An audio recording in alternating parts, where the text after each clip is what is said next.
Good morning বন্ধুরা, সবাই কেমন আছো? আশা করছি সবাই খুব ভালো আছো। তো সাগর সুরভি লাইফস্টাইল চ্যানেলে আরও একটি নতুন ব্লগে তোমাদের সবাইকে অনেক স্বাগত। তো আজকে একটা স্পেশাল দিন আছে, তোমাদের বলবো পরে, তোমরা জানতে পারবে। আমি আর আমার মেয়ে সকালে উঠে পড়েছিলাম, উঠে ও খেলছিল আমার সাথে। তো তারপরে ওকে রেডি করিয়ে নিয়ে আমি দাদার কাছে যাচ্ছিলাম, আজকে দাদার জন্মদিন। তো বলছিলাম, দাদা তোর শুভ জন্মদিন, একবার এদিকে তাকালোই তো না, উল্টে আরও ঘুরে শুয়ে আছে। তো আমি বললাম, তুই উঠে রেডি হয়ে নে, আমি তোর কেকটা রেডি করে নিচ্ছি। তো উঠে গেছিলো, আমি এদিকে কেকটা বার করে নিলাম। কেকটা দেখো, কেকটা না গোল ছিল। তো গাড়ির মধ্যে আনা হয়েছে, তো ওই ট্রেনের চাপে পড়ে কেকটা পুরো দুদিক থেকে মানে চাপ পড়ে ওটা পুরো লাভের মতন হয়ে গেছে। তো এই কেকটা আমি আনিনি, কেকটা এনে দিয়ে গেছে আমার বৌদি, দিয়ে গেছে আর বলছিল যে ওর মধ্যে ক্রিম আছে, তুমি কেকটা সাজিয়ে নেবে আর ওর নাম লিখে দেবে। তো নাম তো লিখিনি, শুধু সাজিয়েছিলাম। তো এইখানে আমি কেকটা একটু ডেকোরেশন করে নিচ্ছিলাম।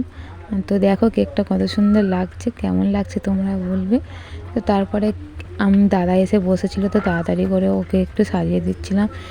তো দেখবে কারোর কোনো স্পেশাল দিনে তো একটু সাজিয়ে গুছিয়ে তাকে পরিবেশন করলে না, সে খুব খুব খুশি হয়, মন থেকে অনেক আনন্দ পায়। তো সেই জন্যে আমি বলি একটু দাদার জন্মদিন একটু স্পেশাল করা যাক। তো এখানে পায়েস, দই, মিষ্টি, জল, আর ওখানে আছে চন্দন, দূর্বা, ধান। তো মা আশীর্বাদ করবে সেই জন্য দিয়েছিলাম। আর এইটা না টালি, তো বিছানার উপর মোমবাতি দেওয়া যাবে না, তো সেই জন্য টালির টুকরোটা নিয়ে এসেছিলাম। তো সেখানে বাতিগুলো সাজিয়ে দিয়েছি। এইবার মা আশীর্বাদ করছে ওকে, আশীর্বাদ করে ওকে একটু পায়েস, মিষ্টি, জল এইসব খাওয়াবে। তো আমার মেয়েকে একবার দেখো কেমনিভাবে তাকিয়ে আছে। তো দাদাকে আশীর্বাদ করার সময় মেয়েকেও আশীর্বাদ করলো মা। মেয়ের মাথায় চুল নেই, তো তো সেই জন্য দাদা হাসছিল, বলে ধান তোর মাথায় গেঁথে যাবে। তো এইভাবে আজকের দিনটা কাটলো খুব আনন্দে। তো তারপরে মা দেখো দাদা কেকটা কেটে না মাকেই খাওয়াচ্ছিল প্রথমে। মা বলছে, না আমি খাবো না। আমি কেন খাবো, তোর জন্মদিনের কেক। দাদা বলছে, যাকে খাওয়াবো ভেবেছিলাম সে তো আসেনি, তো তুমিই খাও। তো কথাটা বলতে না আমরা সবাই খুব হাসছিলাম।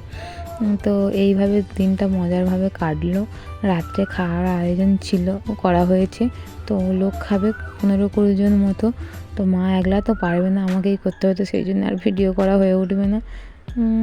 এই পর্যন্তই ভিডিওটা শেষ করছি। তোমরা সবাই আমার চ্যানেলটাকে সাবস্ক্রাইব করে আমার পাশে থেকো বন্ধুরা, তোমাদের সাপোর্ট আমার খুব